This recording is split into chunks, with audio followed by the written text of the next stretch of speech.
What's up, Chiefs Kingdom? Welcome to the Arrowhead News and Rumors Report. Today we have a great guest on, a special guest on. I want you to go check out his podcast. What's the podcast called again? The Spoken? The Spoken Podcast, that's correct. Go check it out. Go subscribe. Great content. Awesome job. We're going to hop in here, though, with some good questions. Chiefs rookie wide receiver Rashee Rice said he doesn't understand how Nico Remigio went undrafted. Do you think Nico makes this 53-man roster? I think Nico was very much on his way to making this roster just because of the way he's performed, not only in training camp, but in that preseason game against the Saints. The problem, though, is that it looks like Remigio is going to have that injury that's going to probably, that shoulder injury that they had to pop back in place, that's probably going to put him on the IR. Which is actually a blessing in disguise if you really think about it, though, because the plan all along was the Chiefs were probably going to have to put him back. They're probably going to try to stash him secretly, or not so secretly, rather, on the practice squad. And because of the way he's performed and news travels fast around the league, he was not going to stay on the Chiefs practice, or he was never going to make it on the Chiefs practice squad. He was never going to clear waivers. So he was definitely going to make it to another roster. So this might be a blessing in disguise because I think the Chiefs really like what they've seen from Remigio, and I think the Chiefs really want to use this kid in the future because we saw Patrick Mahomes' first career game and the way he was able to utilize Albert Wilson. There's some similar skill sets and size and ability to what Remigio's game style has as well when it comes to the way he plays like Albert Wilson. So I think he's going to be a guy that the Chiefs will definitely utilize in 2024 and beyond if, in fact, he ends up staying with this roster. So they're going to do something similar to what they did with Justin Ross. I like it because I like Nico, but there's so much young talent on the wide receiver room. And you just can't let on multiple guys. As much as I'd love to let on, 8 or 9 guys, you just can't. It's going to be 6 or 7, unfortunately. But with the second question about Justin Ross, are you on board with this Justin Ross hype and him making the 53-man roster? I'll tell you a crazy story, man. So I've come full circle on Justin Ross. From the moment I first heard about him, I knew who he was at Clemson. He was because he, pretty much shined from the moment he got to take, the field at 18, 19 years old. And he looked like a very promising guy that was going to probably go in the first round. Unfortunately, we know the history of injuries he's had to his ankle, to his back, and just a series and a myriad of injuries and problems he's had over these last 3+ years. So I looked at him as more of a project because I just didn't think his body was going to be able to handle the rigors of playing at the NFL level.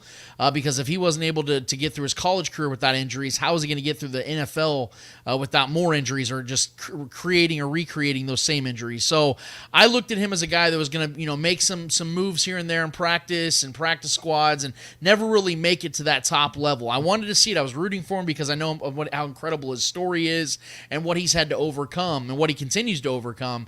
But I didn't honestly have him making the 53. After going to training camp this year, after seeing all the reports, seeing all the videos, and seeing what he did against the Saints, you're seeing what Justin Ross can be when healthy.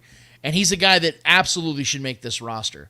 Not so much, not just because of how awesome he is, but also there's a lot of opportunity here in Kansas City with the Chiefs having, yes, a lot of young potential and young talent at wide receiver, but the Chiefs don't have that guy yet. At least we don't know who that's going to be, the wide receiver one, the guy that's going to emerge as Patrick Mahomes' number one wide receiver. We know that Travis Kelce is going to be that number one receiving option, at least for this next season and maybe the season after, but he is getting older.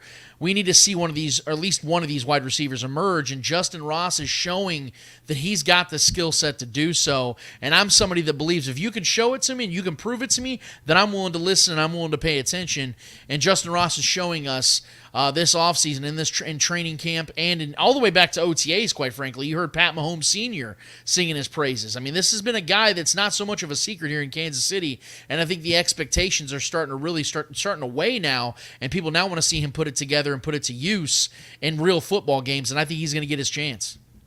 Yeah, I mean, Justin Ross, like you said, he was most likely going to be a first-round pick. Great player at college at Clemson. Yeah, obviously his injuries, held him back to go undrafted. Doctors, I believe, told him he would never play football again, and here he is playing football. Not only playing football, but looks like he can actually do something really good on this team, and got great coaches as well. So if he's going to actually do anything in the NFL, it's in Kansas City with these awesome coaches. 100% agree. With this third question, Sky Moore's stats this season, what are they? Well, there's this thing I have. It's a little bit of a rule I make. I usually don't make my predictions until the first week or the week coming into the NFL season. I will say this though. I'll give you this, man. I think that Sky Moore, only having, I think was it 22 or 25 receptions for 250 yards, 0 touchdowns. Didn't have his first touchdown until the Super Bowl when he made that play, and I believe that was the fourth quarter when he got the corn dog touchdown. I think that Sky Moore is going to be flirting around the 550 mark. Mostly because of the fact, not that I don't think Sky Moore can be a guy that can get 700-800 yards in a season. I think he is very much that guy. But Patrick Mahomes is a quarterback that loves to spread the ball. He loves to spread the love. And there's, what it was last season, I think 11 different guys caught a touchdown. There's several guys in this team that had over 250 yards.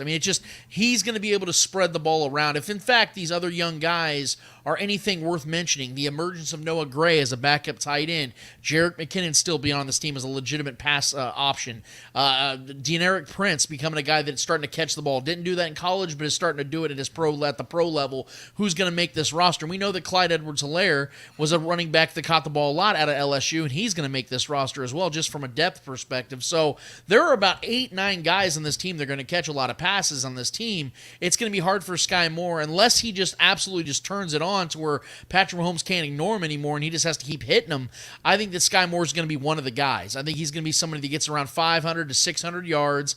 What I'm wanting to pay attention to is when he's catching those balls. I want to see Sky Moore be more of a situational type of receiver, where he's a guy that Patrick Mahomes can rely on third downs, where it isn't just all on Travis Kelce to fight through these double and triple teams sometimes. I want to see Sky Moore become that Juju Smith-Schuster for the 2023 Chiefs, where he's starting to become a reliable asset on third and shorts, third and longs, a guy that Patrick Mahomes can rely on in big situations. That's what I'm hoping to see. But yeah, I think probably 500 to 600 yards will be Sky Moore yardage. I would say probably 3 to 4 touchdowns and probably anywhere from 45 to 50 receptions. We really need some of these wide receivers to step up, because if the wide receivers aren't stepping up, who's the ball going to? It's going to be mostly going to Travis Kelce. And like you said, he's getting older. And if we can take off a lot of the targets off of him, he can probably play a little longer for us, which is obviously going to be awesome. But the more and more we're going to be targeting him, if these wide receivers can't step up, he's probably not going to play for too much longer, unfortunately. But are you worried about Chris Jones not reporting to training camp? And many believe he's going to have a slow start to the start of the season because of, a lot of new pieces here on the D-line with Charles Omenihu, Keandre Coburn. Are you worried about anything there? The only thing I'm worried about is just the fact that we don't know where Chris Jones is right now mentally and physically. I'm going to give him the benefit of the doubt that he's been keeping himself in good shape, and I think that he's geared up and ready to go in week 1, but we don't know anything for certain. When it comes to the contract side of things, I still choose the optimistic side of things. I still believe that this is going to get done because of the fact that from the Chiefs' perspective, from the Chiefs' side of things, they've shown us no reason to believe that they're trying to replace Chris Jones anytime soon. If you look at the way they build their roster, you see that there are intentional ways of how they do it. Or at cornerback, at linebacker, you see a constant rotation where they're drafting guys, they're developing guys, they're signing low-market free agents. They're going and just getting guys to constantly revolve in those areas and build depth. If you look at Chris Jones's position, over the last 32 draft picks the Chiefs have had, they've only drafted one defensive tackle. So they clearly know that Chris Jones is the guy. And quite frankly, they've had the luxury for the last 7 years to build their defense around Chris Jones. He's been the guy. He's been the centerpiece. And since Brett Veach took over, he's had prime Chris Jones to build his defenses around. Now, the Chiefs have the third cheapest defense in the league. That's because Chris Jones gives you that advantage where he can take care of a lot of things up front and make up for some of the lackluster pass rushing that we've gotten from guys like Frank Clark, who's disappeared in large portions of the season. Other pieces that have not developed yet, like George Karlaftis. We expect him to take that next step, but he wasn't a premier pass rusher last year. The Chiefs are going to be relying on rookies like FAU. Charles Omenihu, who's out for the first 6 weeks. So there's a lot of leverage on Chris Jones' side. I know a lot of people don't think that's the case, but it actually is because, like I said, the Chiefs have not been building a replacement. There's no contingency plan in place to replace Chris Jones if he was to sit out or to get injured or not be on this team. And if they were going to trade Chris Jones, they would have done that 6-7 months ago when the draft was coming up and you can get picks to try to replace him with younger, cheaper players. But they didn't do that. And so for me, I think the chips are all on the table. table. The Chiefs are going to have to pay Chris Jones. What it's really going to come down to is who wins on the guaranteed dollars in years. Chris Jones is probably wanting 3 or 4 plus years of guaranteed money, and the Chiefs probably aren't willing to give him that. And so they're going to have to find that compromise. But I do fully expect that Chris Jones is going to get a contract of every bit of 28 to 30 million a year because he's worth every penny. I do believe he's going to get his contract extension. I don't think Brett Veach has any other chance. Without Chris Jones, what is this defensive line? It's going to do nothing. So I don't really think he has a choice. I do not think the Chiefs are going to be willing to pay Chris Jones $30 million a year. I think they could be willing to pay $27 or $28 million, which is still really good, and I think Chris Jones should accept that. But now let's talk about L'Jarius Sneed. He's been dealing with his knee inflammation problems since last season. Do you think he's going to get another contract here in Kansas City? Obviously, we have really good depth at corner, but obviously L'Jarius Sneed's a great corner as well. Do you think he comes back next season? I do not. The biggest reason why is because L'Jarius Sneed, as I was just explaining about Chris Jones and how the Chiefs have not tried to replace him, the Chiefs have shown us very much so that not only have they been trying to replace L'Jarius Sneed, they may already have. I'm not saying L'Jarius Sneed isn't valuable to this defense. He very much is. He's a very valuable piece because he's extremely versatile, and he's one of the most versatile defenders in the league, and I love the fact that the Chiefs have him, and the Chiefs got him in the 4th round.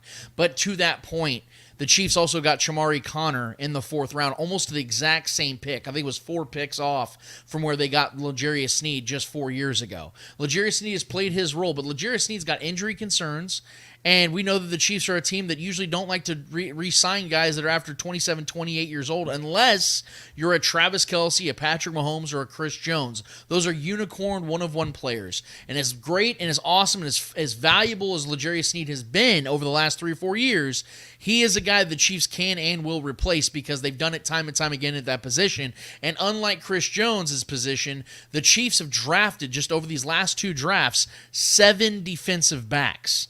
They've drafted 7 defensive backs in just these last 2 drafts. They clearly have a plan on keeping it young and cheap there, and they traded up for Trent McDuffie, who is going to be that centerpiece over the next 3 to 4 years at corner. It is not L'Jarius Sneed. If you saw the way that when L'Jarius Sneed went out in just 4 plays in the AFC Championship against the Bengals just this last year, you had Joshua Williams, you had Jalen Watson, and you had Brian Cook making humongous plays that led to turnovers from Joe Burrow. L'Jarius Sneed wasn't even on the field, and it didn't even look like they missed him. And that isn't a diss on L'Jarius Sneed, but when it comes to moves like this, when it comes to decisions like this, you have to ask the question, is this player better than Brett Veach at his job, or is Brett Veach better at his job than that player?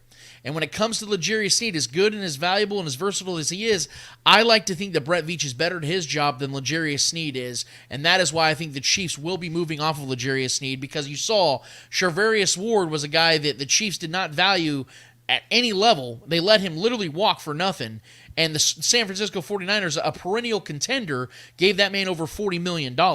This team in Kansas City they have to keep it cheap somewhere because you have a very expensive quarterback, unlike the 49ers, who are not quarterback reliant like they are in Kansas City. So you have to be cheap somewhere. Cornerback is clearly where the Chiefs have chosen to be cheap, and I don't see that changing anytime soon. Yeah, I mean, listen, I love L'Jarius Sneed. I think he's a heck of a player, and I think he can go somewhere and get the bag. But, I mean, you're right. We have replaced him. Joshua Williams, I love what he's done. I think he's going to take a step up. Same with Jalen Watson. Chamari Connor, I'm very high in him. I like Nazi, but obviously he has his ACL problems. We'll see him next year. We have a lot of good depth at corner, Trent McDuffie. So getting rid of L'Jarius, I think would make sense. And do you see them maybe trading him at the trade deadline to maybe even get something for him? You know, if he was 100% healthy, I would entertain that thought. The problem, though, is he's got swelling in the knee, and the problem is that this has been going on now for about 3 months. We saw during the OTA times that we were hearing about, and this was back in early June, that L'Jarius Sneed was having swelling of the knee. And it's still happening, and it's keeping him out of practice. And if he wasn't as established as he is on this roster, I don't know, maybe he wouldn't even make the roster. But because he is an established figurehead of this defense, he's going to get his chance to show what he's got. And quite frankly, he needs to. Because if he is going to get that big payday and that big contract in 2024 elsewhere, he's going to need to have a pretty good 2023. Because if he doesn't play well with the market value of cornerbacks right now not being as high as it usually is, he's not going to go and get even money that maybe even Charvarius Ward got just a couple of years ago. So I think that L'Jarius Sneed's going to get his chance. I don't think the Chiefs are going to be able to trade him, and I don't think they would get much out of him, but I think they're going to try to do that compensatory pick they could potentially get out of him if they maybe try to offer something that isn't as much as another team offers him, and then they get a chance to get another draft pick out of him. I think that's probably the most realistic scenario you have, where you just let him play out the 2023 season and then wish him the best as he goes forward in his career elsewhere. Yeah. Well, how long do you see running back Isaiah Pacheco playing for in this league? Obviously, he's a great player, very violent, and so violent that he's already having injuries and surgeries in his rookie year. How long do you think he's going to play? For me, I think he could probably play for 3 more years. That's how violent he is. Yeah, that's actually you're almost echoing my sentiments verbatim, because I feel the same way. We already know that the average NFL career is anywhere from 2.5 to 3.5 years period. Let alone the running back position. We're seeing the way that it's depreciating as a position as a whole. And Isaiah Pacheco is one of the premier guys that are setting that example. And I think that Isaiah Pacheco is effective right now, but he's already 24 years old, and he's already dealing with injuries just through one season in his NFL career. I hate to say it. I wish I could sit here and tell you guys he's going to have a Frank Gore type of career where he's going to play 16, 17 seasons. That is not the reality. Isaiah Pacheco is going to be a short fuse. He's going to burn, and he's going to burn hot, and then he's going to burn out. I don't expect Pacheco to see 30 years old in the NFL. I'd be very much shocked, and that's only about 5 years and some change away from Isaiah Pacheco. I think he's got 3 to 4 really good years left, and I don't want to wish injury on anybody, obviously, but I think those kind of tally up, especially at that position, for a guy that plays as violent as he does. So enjoy him now. I know a lot of people love Pacheco, and I love him too. The dude made immediate impact last season. He literally stole a grown man's job, scored a touchdown in the Super Bowl. Man played. He was nails. He's been nails. He's not afraid of the moment. He embraces the moment, and he hits it head on. I love the kid. I just don't think that he's one of those guys that's going to be long for the road. So let's enjoy what we got him. And I think the Chiefs know that, and I think he knows that. And that's why you're going to see him be utilized the way that he continues to be utilized. Yeah, it's very unfortunate because, like you said, Pacheco's not going to play for more than probably 5 years max. But if Chiefs Kingdom is wondering who's going to take the starting running back spot after, well, it ain't going to be Clyde Edwards-Helaire. In my opinion, he'll be lucky if he makes this roster this year, and if he does, he's not coming back next year. There's no way. He hasn't done anything. Jerick McKinnon's getting old. You can't make him number one. So I'm looking at Deneric Prince here, a UDFA who a lot of people are comparing to Isaiah Pacheco and runs very violent like Pacheco as well. Do you think Deneric Prince could be the running back one down the future? Yeah, I do. I think that Deneric Prince is one of those guys because you see, again, the way Brett Veach has been able to draft and pull guys out of free agency that no one knew about or so very few people were aware of, and all of a sudden they blossom into something special on a Super Bowl winning team. This has been Brett Veach's MO. This is what makes him great. He's actually been better at finding guys at the bottom of the barrel than he has at the top level. And so that's something that I very much admire about Brett Veach, and I think Deneric Prince is going to be another one of those players. We know that in Kansas City especially, running backs it's going to be a revolving door. You're not going to have a guy that's going to be your 10, 12-year running back like a Derrick Henry in Kansas City. That's just not how it's going to go here. So you're going to have guys for 2 to 3 years at a time, and I think Deneric Prince will be the guy next after Isaiah Pacheco. I think, honestly, and we've talked about this on our show on the Spoken Podcast just recently of this last week. I think we even uploaded a video maybe even today, where I was talking about that, because we had somebody in the chat that was asking me that question about, is Deneric Prince a guy that can come in and fill the shoes of Isaiah Pacheco? I fully believe he can be. And I know that sounds crazy, but just a year ago, it would have sounded crazy that Isaiah Pacheco could do it too. And there's really not that much of a difference in talent when it comes to these two players. I think Pacheco's a little bit faster, obviously, but I think Deneric Prince has a little bit more of a complete game to him, especially now that he's, like I said, been catching the ball out of the backfield. I think he's becoming one of those dual-threat running backs, and I think he's going to show that because, to your point, Jerick McKinnon is getting older, and I think the Chiefs are going to slowly utilize Jerick McKinnon as the season progresses. I think Clyde Edwards-Helaire is going to get a lot more use this year than some people actually think so, and I think the Chiefs will keep him for that depth reason with Pacheco's injuries as well. But Deneric Prince is going to get plenty of opportunities in this offense, and I think he's going to take it, and I think he's going to run with it, literally. Yeah, I'm very high on Deneric Prince. I've said in so many videos, I think he's going to be the next Isaiah Pacheco for us, so I'm very excited for Deneric Prince. Do you see the Chiefs possibly doing one last free agent splash, signing maybe a Carlos Dunlap bringing him back, or a Jadeveon Clowney, being that Charles Omenihu who's going to be suspended for the 6 games. Obviously, I'm very high on Felix and Udike Uzoma. Obviously, we know Furious George is going to probably do even better, but do we let FAU, be that starter there for the first 6 weeks, or do we bring in, a guy like Carlos Dunlap who knows the system, or a good run stopper like Jadeveon Clowney? Well, let me first say that I have been saying for months now that the Chiefs, regardless of what they have, whether it's FAU and like before Charles Omenihu's suspension, I was saying that no matter what they have right now, they need to add more depth, a veteran presence in the pass rush. Because it's Chris Jones and a bunch of kids right now. And Charles Omenihu, he's a veteran technically, but he's only 25 years old himself, so he's still growing into the player he is. And so, yeah, there's a lot of young players around Chris Jones right now. And speaking of Chris Jones, nothing can be really done financially to add anybody to this roster until Chris Jones' extension is done. I mean, sure, they could try to move Tooney's money around, Travis Kelce's money around, if they really want to kick that can down the road. I don't think they want to do that, though, because Tooney's on the wrong side of 30 now, and so is Travis Kelce. So I think the Chiefs don't want to do that. So their only real option, if they really want to add any veteran pass rushers to the equation, is if they get Chris Jones' extension done. So on and off the field, this defense is going to be what it is based upon Chris Jones. So, yes, I think they fully let's say the scenario is Chris Jones gets his extension, let's say tonight. The Chiefs need to be on the horn immediately, trying to convince Carlos Dunlap to come out of his unofficial retirement. I know he's got a restaurant in his hometown right now that he's running, but you can hire a family member or somebody to run that place while you're playing for 5-6 months. I think there's options out there. I'm not a big fan of Jadeveon Clowney. I would prefer the Chiefs to go elsewhere. He's now in his 30s, and he was never very good in his 20s. I think that there's other options out there that you could probably get that are just as good. I think Carlos Dunlap obviously is the name that comes off the mark, but it really comes down to, again, Chris Jones' money, his extension getting done, and does Carlos Dunlap want to keep playing? If everything goes as planned, it's common sense you bring Carlos Dunlap back, take some of that pressure off of FAU, because he will be a guy the Chiefs will be relying on early and often during the season, especially those first 6 weeks with Charles Omenihu out on his suspension. I think it's common sense that you got to go and add at least one of these veteran pass rushers that are sitting out there just waiting to play for a contender.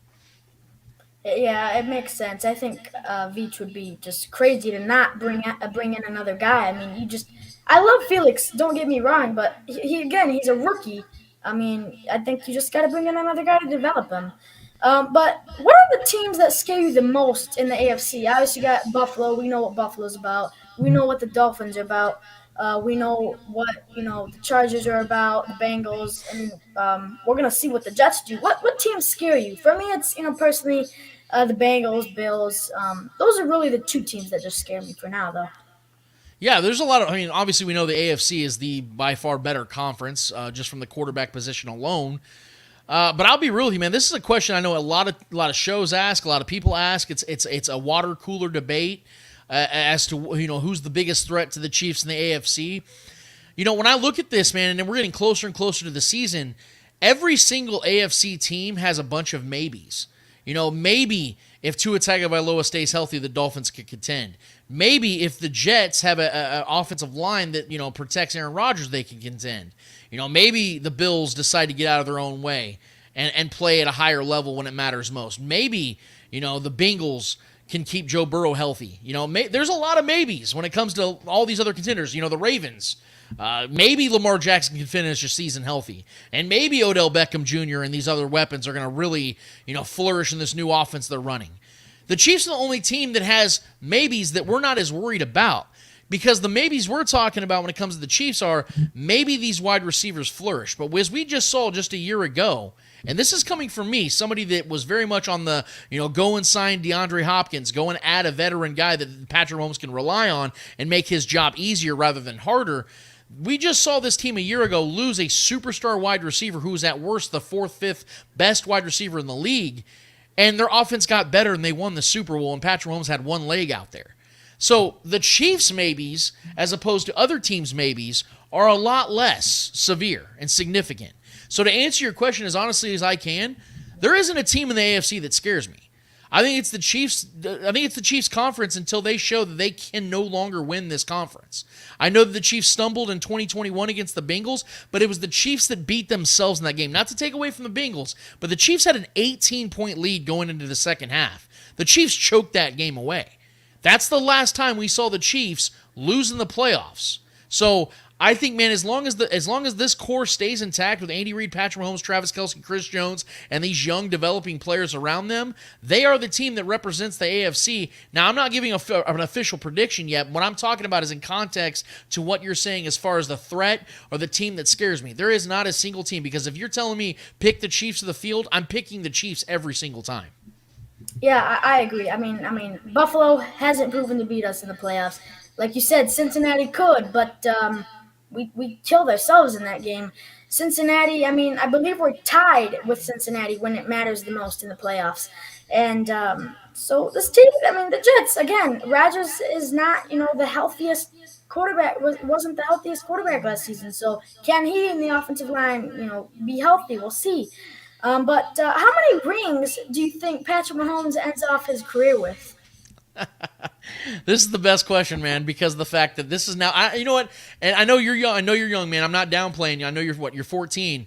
But when I was your age, just the thought of the Chiefs playing in the Super Bowl would have been something that my brain couldn't comprehend. And now we're getting to see them playing almost on an annual basis, and to see that our quarterback is now in discussions as the greatest quarterback of all time. It's just surreal to see over these last 15, 20 years what has taken place, man. I know you feel fortunate. I definitely feel fortunate as well. But I will say this. I tweeted it out a couple weeks ago. I don't know the total of what it's going to be, but I can tell you this. It's going to be more than 2. It's going to be more than 2 because of the fact that Andy Reid's not going anywhere. And you've seen Andy Reid have over a 60% win percentage before Patrick Mahomes came around. He went to a Super Bowl without Patrick Mahomes in his career. And now he's got Matt Nagy as his offensive coordinator. Steve Spagnuolo's going into his 5th year as the DC. I mean, dude, look, for the next 10 years, the Chiefs are going to have as good of a chance as anybody, because unlike the majority of teams out there, the Chiefs have a 10-year plan. I mean, even teams like the Bengals and the Bills and the Ravens and teams like that have quarterbacks that are entering their primes now, you assume they can do it for the next 10 years. But with the way their teams are built and their cap structures, they're not on the same level as the Chiefs, because even though Patrick Mahomes is making insane money, unlike these other quarterbacks, he actually technically took less so the team could continue to build contenders around him. That's straight out of the Tom Brady playbook. Tom Brady still got paid a ton in his career, but he was taking less than he actually could have gotten if he really wanted to, because he wanted them to continue to stack defenses and stack rosters and give him elite skill position players. That is exactly what Patrick Mahomes is doing. And because of the fact he's already been to 5 AFC championships, the fact he's already been to 3 Super Bowls, the nervousness, the pressure, and all those things are all gone. I mean, I'm sure he still puts a lot of pressure on him because he's a natural contender, but the fact that he's gotten all that out of the way so early in his career, now he has just confidence. Now all he has to worry about is just making sure he's sharpening the tools that he already has. It's not going out and trying to find it. The pressure of trying to find a way to win isn't something he's battling with. So although I could sit here and tell you it's going to be 5, 6, 7 Super Bowls he wins, I can't tell you that definitively. All I can tell you is the amount that he has right now will not be the amount he ends up with when he retires, whenever that day comes. Yeah, well, here's what I got to say about it. I think Patrick Mahomes has a minimum of 5 Super Bowl wins. I mean, I think that's a bare minimum. I think there's a great chance he could probably pass the GOAT, Tom Brady. It's very hard to do that. But it's very hard to win 2 Super Bowls, let alone 1. So I think he gets a minimum of 5. And I'd say he's on track to catch up to Tom Brady. Bryce, I'll say this real quick. To your point, before Tom Brady got to 4 Super Bowls, everyone was saying, well, Montana's got 4 and Bradshaw's got 4. It's going to be hard for Brady to ever get to 4. He got to 4. He didn't win a ring for a decade. From 2004 to 2014, Tom Brady did not win a Super Bowl. I don't think Patrick Mahomes is going to go an entire decade in his career without winning a Super Bowl. So to your point, man, let's say the Chiefs were to repeat this year, that's 3 Super Bowls right there. He's almost halfway done, and he's 27 years old. So he plays another 12, 13 years. You're talking about an opportunity to get to another 4 Super Bowls and winning them. So I agree with you, man. I definitely do. What Chiefs wide receivers are making this 53-man roster this year? Now, obviously, I have 7 making this roster. I think with the young talent, I think it's got to be at least 7. Richie James, Justin Ross, Sky Moore, Marquez, Tony. I think all these guys are going to make it. What receivers make the roster? You got 6, 7, 8 receivers making it, and which ones are they? I like the idea of the Chiefs keeping 7. The only problem is, though, is that this is Andy Reid's, I believe, this is his 11th season as the Chiefs head coach, and he's never kept 7 wide receivers. He's always kept 6. Until I see Andy Reid change that method, I think he's going to stick with it. I think he's going to go with 6 because of the fact that because of the fact that you see that there isn't that proven wide receiver yet.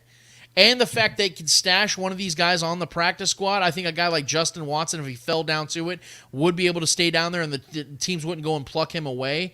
Because of that fact and because of the fact the Chiefs are deep at tight end, they are deep at running back, and because of the fact those positions are utilized in the pass game so much, I think that they're going to keep it honest with 6 wide receivers, and then you're going to see 4 running backs, and I still think there's a chance they keep 4 tight ends, and they're going to worry about the depth, because if you notice, we obviously know that the offensive line is a premier position on any team, let alone a team that's protecting a $500 million quarterback. So they're going to want to keep as much depth as possible there, so they'll probably try to keep 10 offensive linemen.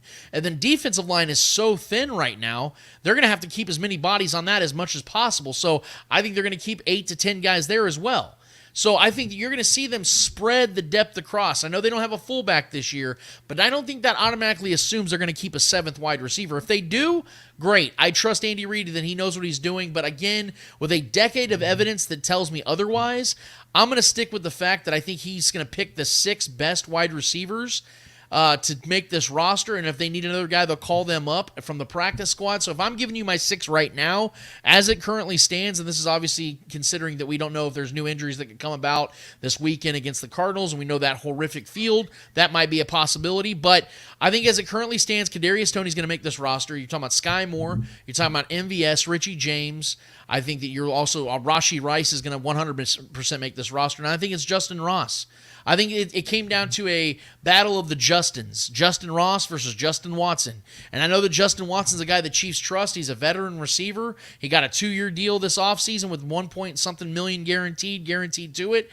The problem, though, is that Justin Watson isn't good enough to be able to just to sit on ice in preseason games and in training camp and make this roster. Furthermore, this wide receiver room is built upon potential and young talent. Well, Justin Watson doesn't check either one of those boxes. He's a veteran player, and he's the least talented receiver of the entire group. So I want this team to go, I want them to lean completely in, because now I'm sold on Justin Ross to make the roster. I'm not saying he's going to become a superstar, but I think he's done more than enough to make this roster. And if they're sticking to 6, I think Justin Watson's on the outsides. And I think he can make the practice squad. I think he can clear waivers, and they re-sign him to that position in case there's an injury, and then they know they can rely on him to come in and know the scheme. But I don't think he's a guy that should make this roster just based upon the fact he's a veteran and the team likes him. They need to go with the best guys possible, and I think those 6 names that I just listed above are better receivers than him. Well, back to Patrick Mahomes, back to that Cardinals field, I really do not care if Patrick Mahomes plays like 3 snaps in that game. Same with Travis Kelce and, all these good guys. I do not want them playing more than 1 drive on that horrible field. That field, it's awful. We saw how it was in the Super Bowl. Patrick Mahomes slipping, Isaiah Pacheco slipping, everybody's slipping. Not just Chiefs, Eagles, everybody's slipping on that field. I really do not want our starters playing more than 1 drive on that field. Wouldn't you agree? Bryce, I don't want the starters playing at all. I've been telling people this for years now, since Patrick Mahomes took over as the quarterback, that look, I know that everybody likes seeing preseason football. They like seeing the guys out there because we've been starving for football for 6-7 months. But first of all, it's not even real football. The game isn't even about the guys that we know are making the team. This is about the guys that are trying to make the roster. And that's, if it was so important, why are they taking games away? We noticed that in the regular season, they added another game, and they're going to add another one in the next few years. We noticed that the playoffs, they added 2 more playoff teams because those are important. They're taking preseason games away because they know they just get in the way of the regular season. Guys get injured in useless games, guys that are important to their rosters moving forward. This is a game that I just think that Patrick Mahomes needs to sit on the sidelines with his visor. I know he wants to play. He's an ultra competitor. I know he wants to play every snap. He would go out here in my neighborhood right now and play at 11 on 11 with the kids if he was able to. He's addicted to playing. I get that. But I would rather him not play in these games. He's already been working for 4 or 5 months now with these guys that are going to be catching the ball from him throughout the season. The chemistry is already there. They don't need to play in this game. So I agree with you 100%. Unfortunately, the Chiefs are going to let him go out there for at least a series or two and see what they can do. And yeah, I'm with you, man. I just hope they can just avoid all injuries at all costs, man, because yeah, this team, as great as they are, they can't be afforded to lose anybody that's a key figure right now with the AFC coming for them. Yeah, I think Coach Reed really needs to be careful because let's not jinx yourself here, but what would the Chiefs season look like without a Patrick Mahomes or a Travis Kelce? I mean, that would be really rough. I mean, Blaine Gabbert as your quarterback, Shane Buechele, I think they would probably both get some time there. I would not like that at all. I would not want to see that. Not at all. That's bringing me back to my childhood of when I had to endure, Tyler Thigpen and guys like that. It just was not fun times, man. Yeah. Well, I want to really just say thank you for coming on the show. It's been an awesome 30 minutes. Great questions, great answers, and thanks for coming on. One last time, though, can you let everybody know where they can find you and subscribe? Absolutely. Yeah, we're the Spoken Podcast. We do a live show every Saturday at 11 o'clock Central Time. You can also find us on X. It's the formerly known as Twitter, at The Spoken Pod. And you can find me on X at Lance The Spoken. We also have a Facebook group that's extremely involved and a lot of thousands of dedicated fans on there. We talk all sports all the time, mostly Chiefs, mostly football, but we talk MMA, MLB, NBA, whatever it is you guys want to talk about. You can join us on our live chat, like I said, every Saturday at 11 a.m. Central Time on YouTube. We very much appreciate it, and I very much appreciate you, Bryce. Man, keep this going, dude. I know we just met, but I'm really proud of you, man. I hope you keep this going because you got a really good thing going, brother. Same with you. You got a great channel going. But thanks, everybody, for tuning in. Thank you for coming on. Bye, everybody.